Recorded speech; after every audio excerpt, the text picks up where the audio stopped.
பெற்ற என் தாயும் நண்பர்கள் தள்ளுகையில்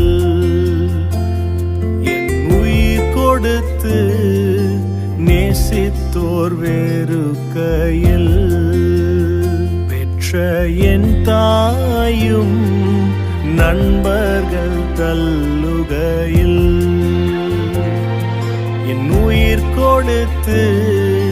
நேசித்தோர் வேறுகையில் நீ என்னுடையவன் என்று சொல்லி அழைத்தீர் என் செல்ல பெயரை என்னுடையவன் என்று சொல்லி அழைத்தீர் என் செல்ல பெயரை